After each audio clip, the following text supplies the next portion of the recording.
Hi YouTube and happy Saturday. It is a cold, rainy, miserable Saturday afternoon here in North Potomac, Maryland. You can probably see the water droplets on the lens that I'll let dry off inside.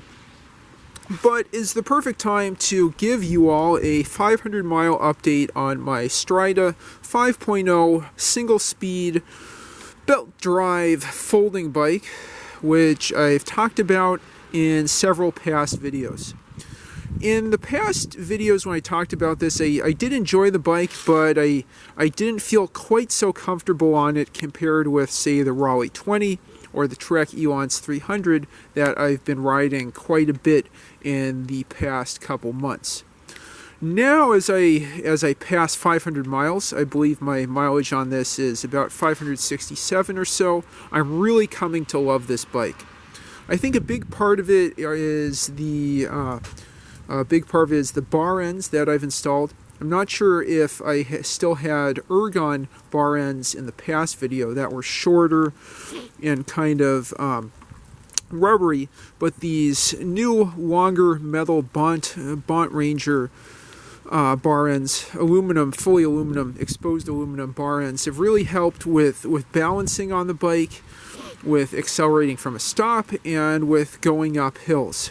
Definitely also increases the legroom just by getting those arms out of the way. But even beyond that, I think I'm just developing the muscle memory or the upper body strength to stay pretty comfortable and balanced on this.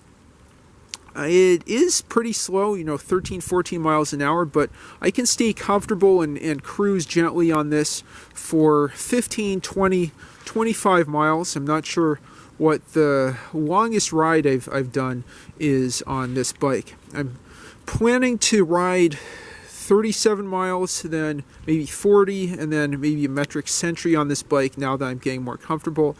And definitely I'll have another update at 1,000 miles. I can see, though, this has been growing on me, especially between the 250 mile and the 500 mile mark, and it's become a lot more comfortable to ride. I think another part of it is I've inflated the new tires I installed, these, as you can see upside down, Continental Ride Tour Extras, up to 75 psi instead of the recommended 60 psi. Maybe I'll pay for that somehow.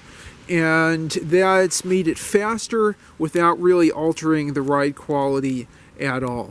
So that's definitely also been an upgrade. Thinking if there's anything else that I've changed on this bike. I think pretty much I covered all the upgrades and changes, my customizations in the past videos. This, kickstand has been a nice touch. I don't have to rest the bike against trees or buildings or street signs or other objects when I want to take a quick break. On a completely different note, but as you'll see, a related one, I have recently gone down a YouTube rabbit hole of Japanese K-car videos. No, I'm not talking about the Dodge Aries or whatever Chrysler products. I'm talking about KEI K-cars that have a certain footprint, and I believe the defining characteristic is a maximum engine size. They're especially popular in Japan. There are some used here mainly for transporting, transporting yard equipment and other materials for facilities within college campuses or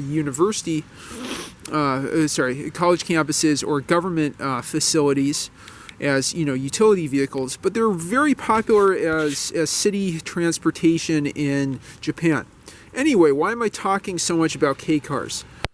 If what's a good example? Daihatsu Hiace. I'm trying to think of a good example of a K-car. Oh well, if a K-car is a small Japanese car with a 360cc gas engine, Subaru 360, there you go, then this Strida is a K-bike, if you will.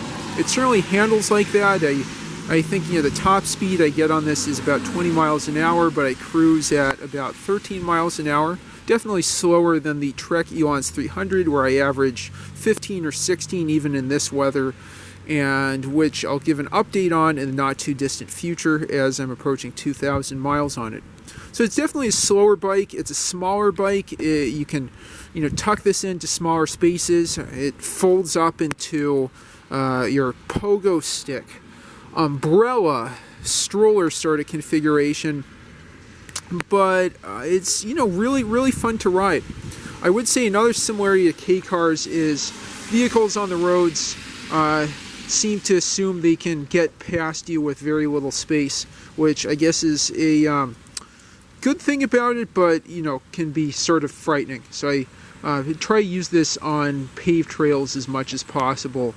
I guess the bicycling equivalent of residential streets, as opposed to the bicycling equivalent of highways that, you know, 2 and 4 lane roads would be. Anyhow, so that's a quick update on my Strida 5.0 that I'm loving more and more. It's really growing on me as we pass 500 miles. Now I've reached 567 miles. I'll hope to give you another update at 1,000 miles. Hope to. Ohala, inshallah. Hopefully give you that 1,000 mile update. And I think even this rainy afternoon I might do a quick ride around the neighborhood. It also is a great PT bike. Gets any soreness out of the legs.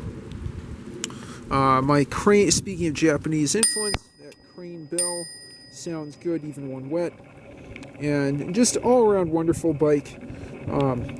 Super easy to maintain, needs very little work, and I plan to ride this for many years to come. Anyway, if you have any thoughts, suggestions, or questions, leave them in the comments down below. And if you like what you see, please like and subscribe as always. Thanks for watching, and have a great one.